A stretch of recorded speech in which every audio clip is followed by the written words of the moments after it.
Whoa, why am I reviewing this again? Well, click this annotation or check the first link in the description and I'll tell you exactly why. Otherwise, enjoy the video.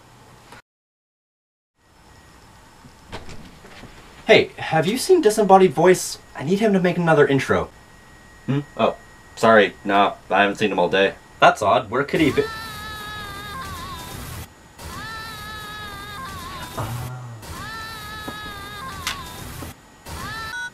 Hey, where are you? I thought we were doing another recording session today. I'm no showing unless you pay me $100,000 cash. You fucking clod, it's the biggest project of the summer and you're holding me up for cash? Damn right. What would a disembodied voice do with $100,000? Lozenges. You don't have a mouth. You don't have a mouth. You're a towel. I'm hanging up. Bye. Who was that?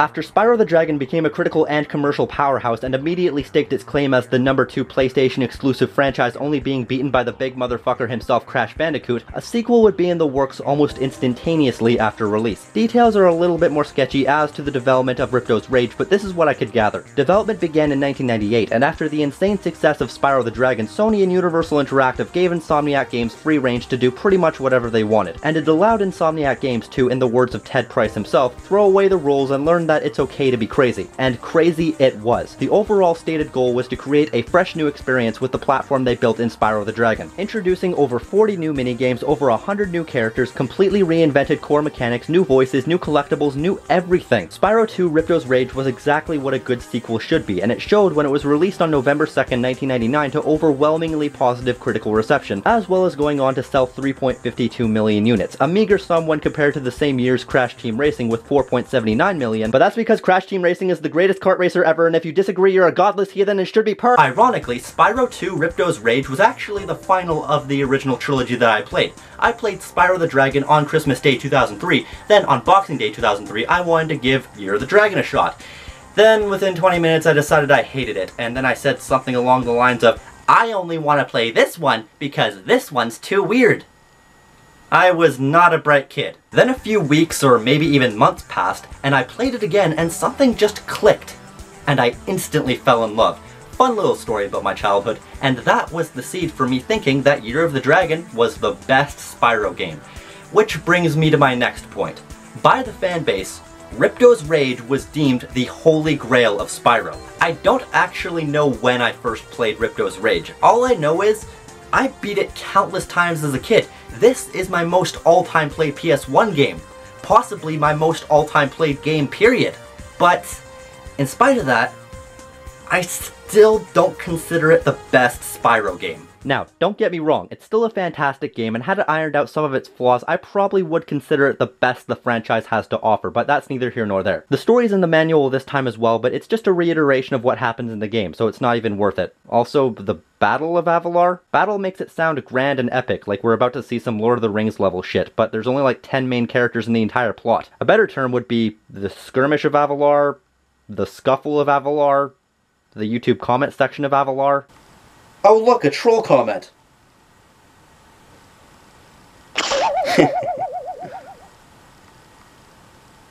There was a troll here. It's gone now.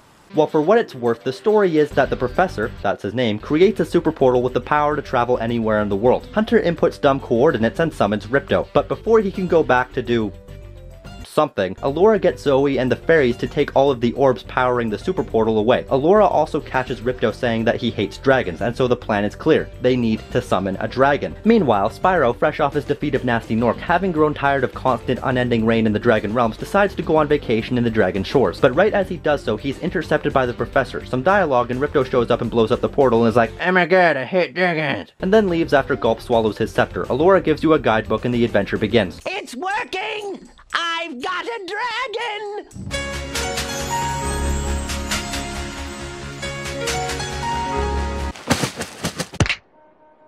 This is even more painful than it looks. And to those of you who are unfamiliar, you may be asking yourself, Who the fuck are these people? These are the new set of main characters. First of all is the eponymous Ripto, the main antagonist. Well, of course he's the main antagonist. The game's subtitled Ripto's fucking Rage. Though it was called Gateway to Glimmer in Europe, which is weird. I mean, Spyro does get intercepted on the way to Dragon Shores and ends up in Glimmer by passing through the Gateway to Glimmer, but that's a stretch. That's like if they called Red Dead Redemption Boat to Blackwater and then by extension called the North American version Red Dead Ross's Rage. That was some fun word salad. Anyway, Ripto. According to the wiki, he's a Rhinoceros Riptosaurus. I'm not making that up. Basically, what Ripto really is the physical embodiment of Napoleon Complex, a small man with a big attitude. He's basically evil for the sake of being evil and rides around with two minions, Crush and Gulp, who are basically mindless drones. As a villain, he does the job alright, but as a character, he's incredibly annoying. Not in the I want to turn the game off kind of way, but in the I want to rip his head off kind of way. Basically, he's angry, short-tempered, and frustrated. He's effective, but falls into the evil for the sake of being evil camp, so he's nothing special. And, fun fact, did you know that the name Ripto is based off the Japanese lettering of Spyro, which if looked at as English letters spells Ripto? So that means the name Ripto is technically Spyro. Oh my god. This could only mean... absolutely nothing. Then there's Hunter. He's an endearing dumbass, a gullible twat, and incredibly naive, but you can't help but love him. Although there are some moments that do hinder his likability. Hey, I could do that. Why doesn't the dragon just torch Ripto? But overall, he's just a doofus, and a doofus you can't help but love. Then there's Moneybags, a pompous Wall Street millionaire type, cocky and arrogant, and a massive douche, but realistically, he could have been played more sympathetically. What does he do? He has you pay him in exchange for things like a safe transport through shark-infested waters. Unlike, say, Hunter, who has you do odd jobs even though you need the orbs. Moneybags is the only one who cares for money and won't have you lift a finger as long as you have the cash. Perhaps he's just misunderstood and is only a broken man who hides behind a facade of cockiness and arrogance, and gems are his only comfort, and he's willing to do anything for you to help him in his time of need with your gems. He's always there when you need him, for he is a misunderstood hero, a silent guardian, a watchful protector, a snark knight. But no, he's a massive douche and it's fun seeing him get shit kicked. Why you?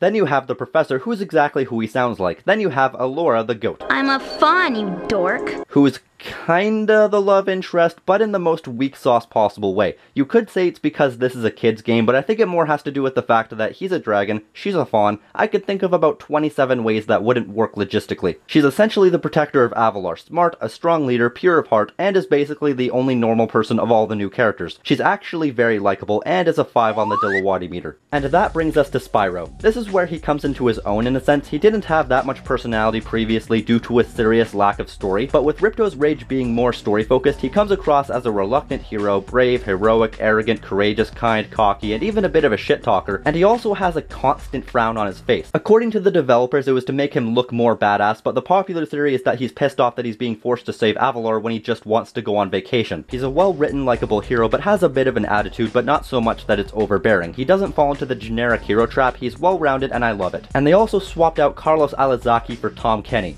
Yeah, they swapped out the Taco Bell Chihuahua for SpongeBob. Could you imagine Spyro talking with SpongeBob's voice?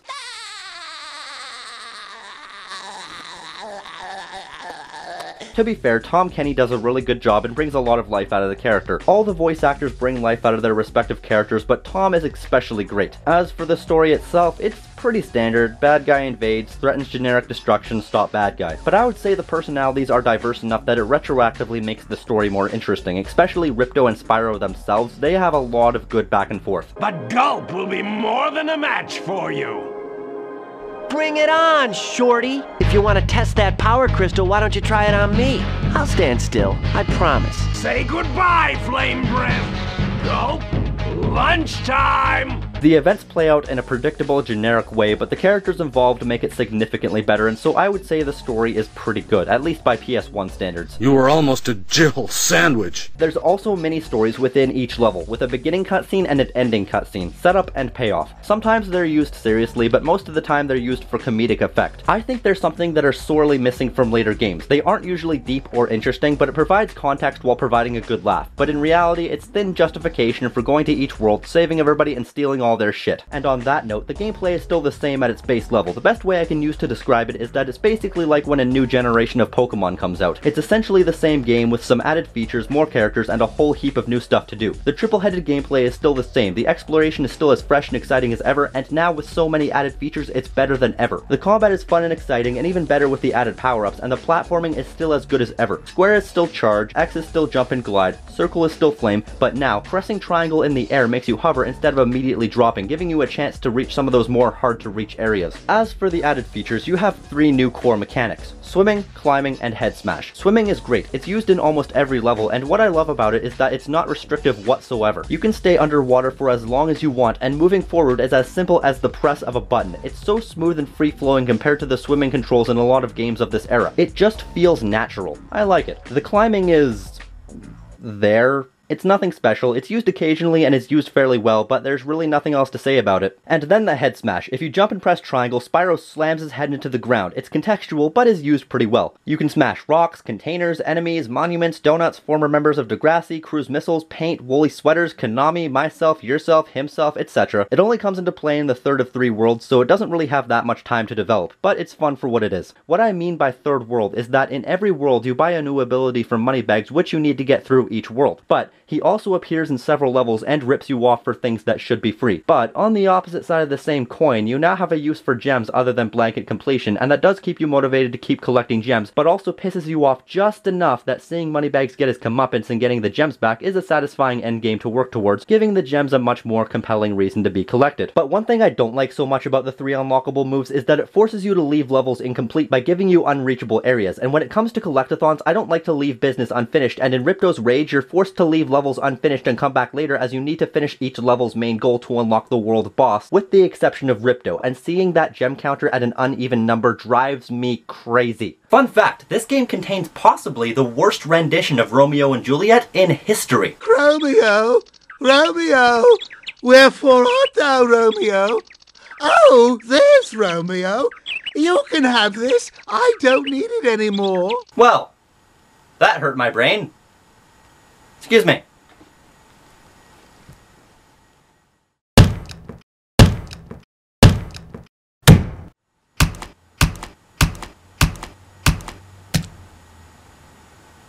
I smell purple. However, you may notice that the total gem count is much lower than the first game, and that's because enemies no longer drop gems when they die. Instead, they drop souls?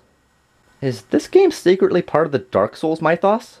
'Cause that would be fucking sweet! And in every level there's a power-up gate. You have Super Flight, Super Flame, Invincibility, Spring Jump, Supercharge, and the rare Ice Breath. It further improves on the collecting that the series is built upon. It makes the killing of enemies so much more rewarding knowing that there's an end goal to work towards, along with the collection of gems which has also been improved to work alongside it, and the power-ups themselves are great. They add such a nice variety, and each power-up isn't so common that they lose their effectiveness. Super Flight is relaxing, Super Flame is cathartic, Invincibility is alright. Spring Jump is fun, and Supercharge is great. Each power-up adds something to the gameplay, are unique and helpful in different ways, inspires exploration in that you need to find enough enemies to activate it, and are used in enough interesting ways that they don't lose their charm. And the same mechanics are used in the speedways, which replace the flights from the first game. They're the same, except now you can supercharge as well as fly, but the idea is the same. Destroy a set amount of objects in a set amount of time. They're great. The main collectibles are also different now. You have the talismans, which are the primary collectibles, the orbs, which are the secondary collectibles, the gems, which are the tertiary collectibles, as well as the soul thingies, the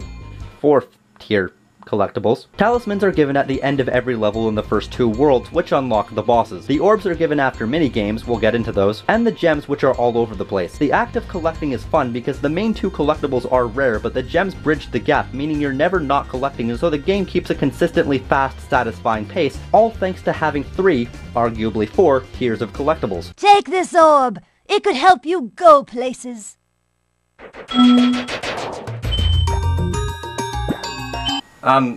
Madam?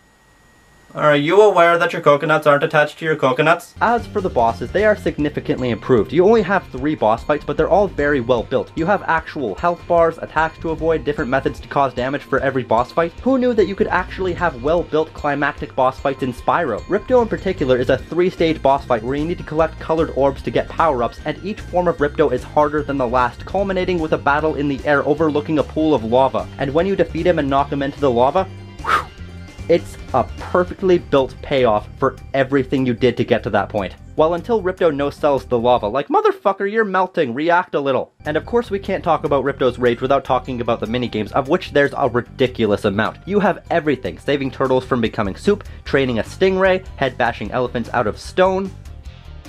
I did not exaggerate when I said everything. For the most part, they're all unique and fun in their own ways, and the sheer variety keeps the game from getting stale from beginning to end. In fact, considering how no minigames are used more than once or twice, you will be left wanting more. There's not a single minigame that's abused in the entire game, and it's outstanding. My personal favorites are hockey. What do you expect? I'm Canadian. But the actual game itself is such a hectic game, very challenging and very rewarding. The UFO shootout in Metropolis, which is absurd, but it's also the only instance of a power-up gate that gives you 2 powers at once. It's very entertaining. And the minigame where you have to find all of Mr. Bones, if only for that ridiculous dance.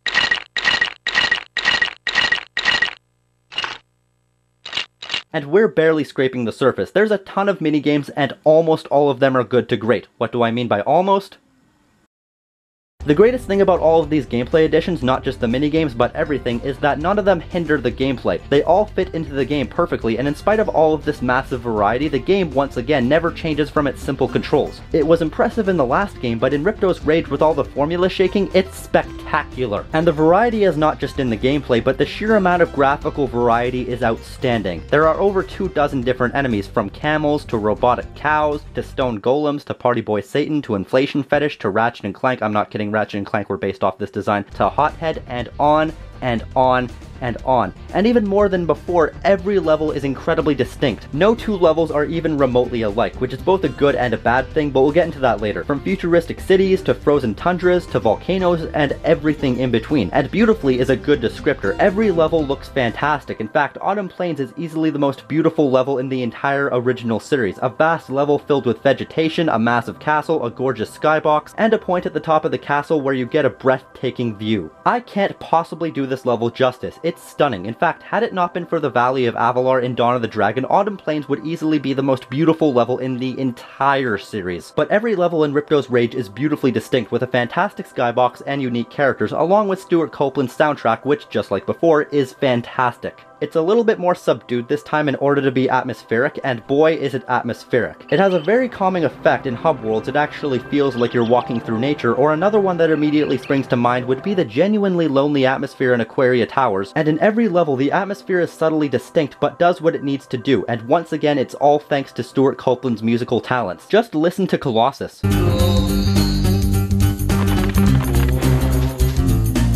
Or Fractured Hills.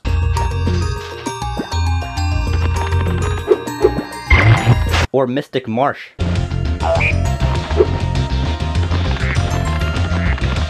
And so on and so forth, all have great soundtracks and each add to the atmosphere of every level. That added on top of the already fantastic sound design from the previous game and the aforementioned gorgeous graphics, and you have audio-visual perfection. Now, I've said a lot of good about Spyro 2 Ripto's Rage, but you know how this works. I wouldn't be doing my job if I didn't talk about the flaws. I've already said that Ripto's Rage isn't my favorite Spyro game. That in and of itself is a controversial opinion, but it's not just because Year of the Dragon holds a special place in my heart. No, it's because Ripto's Rage has a few flaws that nobody's willing to admit. First of all, while Ripto is effectively hateable, he has no real solid plan. What do I mean? What was Gnasty Gnorc's end goal? Forever encase all of the dragons in Crystal as revenge for treating him like shit. What was the Sorceress's goal? Get all of the dragon wings for an immortality spell. What was Ripto's goal? He never outright states or even strongly implies what his end goal is. The closest thing we get to an implication is Crush! Go back and pack my bags! We're moving in! Does he want to kill everybody? Does he want to take over? Does he want to enslave everybody? Does he want to throw a rave? How can I get invested in Ripto's defeat when I don't even know what his end goal is? Just a throwaway line would have done the job. And whatever his plan was, he wasn't exactly doing anything to bring it to fruition other than putting a few banners up. And to build off that, the Dragon Realms in the first game all had a distinct art style, but each level level in each realm looked similar enough that they all seemed connected, whereas in Ripto's Rage, every level looks way too distinct to feel connected to each realm. I could believe that Town Square was connected to the Artisans, or that Icy Caverns was connected to the Peacekeepers because they looked similar. But how can I believe that Hurricos is connected to Summer Forest, or that Molten Crater is connected to Autumn Plains? I'm going somewhere with this, I promise. You see, with each level in each realm looking similar yet distinct in the first game, it made the scale of Gnasty Gnorc's conquest feel much bigger. It felt like he conquered the entire Dragon world, but since I can't believe that each level is connected to each world in Ripto's Rage, it doesn't feel like Ripto is taking over Avalar, it just feels like he's taking over one level in each world. Year of the Dragon had this as well, but that game wasn't about saving the world, it was about saving the dragon eggs. I appreciate the graphical variety, but when there's a lack of connectivity between the levels making it seem like Ripto's only taken over the main hub, that's a problem. It makes his conquest feel really small, and in turn makes Ripto feel really ineffectual. If there was some sort of indication that he had taken over every level, like banners that go away after you take back that world, that would have worked. But no, due to a lack of connectivity between the levels in each world, and no indication that Ripto has taken over said levels, his conquest feels really small and really ineffectual. Third, and this is going to be the thing that really surprises a lot of you. I played through Enter the Dragonfly twice, one of the most notoriously glitchy games of all time, but surprisingly, I only ran into about 10 to 15 noticeable glitches on each playthrough, but you know what? Ripto's Rage is almost just as glitchy. I'm not talking fun glitches either, I'm talking sound glitches. Wow. Just like when Justin Bieber's on the radio. Except less screaming and begging for death. At one point, the voices dropped out altogether.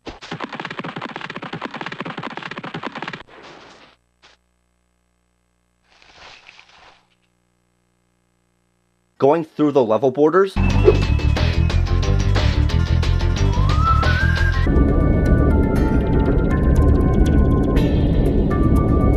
And it didn't happen this time, but in the past, 4 or 5 times I believe, I accidentally activated a swimming in the air glitch. There are a few more glitches I experienced, but those were the big ones. It might have something to do with the fact that I've played this game so many times that the disc is worn out, but I can't prove that, and so the only thing I can say is that my experience may or may not be representative of the average playthrough, and my experience was pretty glitchy. Fourth, and this is the big one. All the other flaws I mentioned are just nitpicks or are small enough that they can be safely disregarded, but this right here, this is the sole reason I place Year of the Dragon above Ripto's Rage. It's funny because this is the flaw that people say is the reason that Ripto's Rage is better than Year of the Dragon, but as hard as some of the minigames were in Year of the Dragon, they were always at least somewhat manageably hard, at least as I am now. Not so much when I was 7, but that's besides the point. The point is, now you know where I'm going with this. Ripto's Rage has the most ridiculous difficulty spikes maybe out of any game I've ever played. If you've played this game as a kid, I guarantee you remember the stealth mission.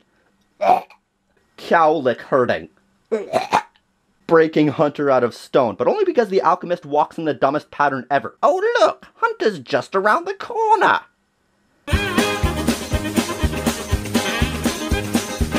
Saving the townspeople from dinosaurs. But the big motherfucker. The thing that has scarred almost everyone who's ever played Ripto's Rage. The Gear Collection game, an on-rail collection minigame that requires split-second timing, precise shooting, and the horrendous task of collecting 50 gears without getting hit. Once! That and the fact that it's just way too fast, like fuck, give me a little time to react or give me more than one hit. Like how the fuck do they expect anyone to finish this when you have to have a legitimately flawless run? Don't get hit even once while going faster than Roadrunner on cocaine. How can they expect anybody to do that? And every time you fail, you're subjected to trouble with the trolley, eh? Trouble with the trolley, eh? Trouble with the trolley, eh? Trouble with the trolley, eh? Trouble with the trolley, eh? Trouble with the trolley, eh? Trouble with the trolley, eh? Trouble with the trolley, eh? I gotta get out of my head. Trouble with the trolley, eh?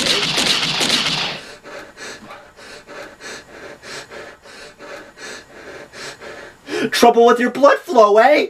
Even as I am now, I failed this minigame at least 10 times. It's just ridiculously hard, and so is everything else I mentioned and more. I don't have a problem with a hard game, but when a game is at a 4 and suddenly jumps to an 11, that's a problem. And that's my biggest complaint with Ripto's Rage. It just has way too many bullshit difficulty spikes. Had Ripto's Rage had a natural progression that slowly builds to a climax, it would have been nearly perfect. But as it sits, the whole massive difficulty spike here, massive difficulty spike there thing it has going on is a serious problem. And I don't want to hear about how you know who you are, were born without arms and then beat this game in 2 hours at the age of 6 while in the middle of a 2-year coma. We're talking about the average gaming experience, and in my average gaming experience, way too many minigames in Ripto's Rage have a bullshit difficulty, and as a result, Ripto's Rage has way too many bullshit difficulty spikes. But let's be clear, does this mean that Ripto's Rage is a bad game? Well, I take you now live to my broadcast correspondent 2013, Daniel Bryan, for the answer. What do you got for us, Daniel?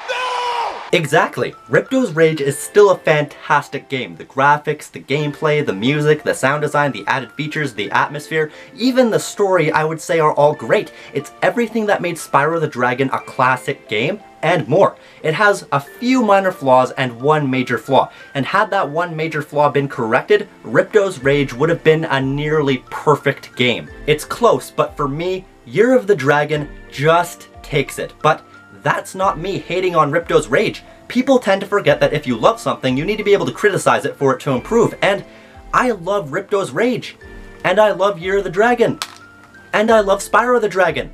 I love the entire Spyro series. And when you beat this game 100%, there's a secret area in Dragon Shores with a power-up gate that gives you Super Breath. But wait, where's the timer? No, this is a power-up that gives you Super Breath forever, including New Game Plus. Playing this game again with Super Breath is the most cathartic experience ever, and I can't think of a better reward for 9 hours of work. This replay value is the cherry on the cake. Spyro 2 Ripto's Rage is easily one of the best games on the PS1 and one of my favorite games on the PS1. Maybe I'm right, maybe I'm wrong, maybe I've missed something, maybe I'm but I highly recommend Ripto's Rage. It's a bit flawed, but a classic, and one that is held up incredibly well. What's up, people? The Generation Extreme here. Wow. Happy frickin' birthday, Spyro. 18 years ago today. Holy shit. Oh, by the way, to those of you wondering how I miraculously grew a beard between reviews, it's because I have magical beard growing powers, and totally wasn't because I filmed these 2 reviews 2 weeks apart, and then, you know, laundry day was just after I filmed the first review, and so my shirt I was wearing was fresh and in my drawer, and I just decided, hey, might as well maintain continuity. No, it's because I have magical beard growing powers, and you can't deny that. Anyway, like this video, leave a comment, subscribe, go back and watch all my other videos, check out the links in the description for my Facebook and my Twitter and all the other shit I put in there. Other than that, The Generation Extreme. Over, out, and happy birthday, Spyro.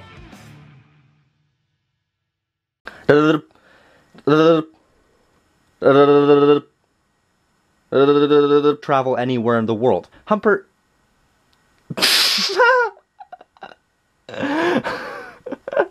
Humpert.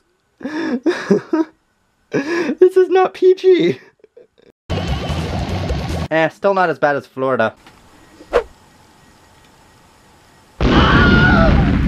You don't fuck with the Kurtmeister. But you also don't fuck with the TGX Meister, but that's a different story. It's always ketchup. It's always with the ketchup. Ugh. Exactly. Ripto's Rage is a fantastic game. Fuck, I don't even know if that's the... I don't even know if that was the line.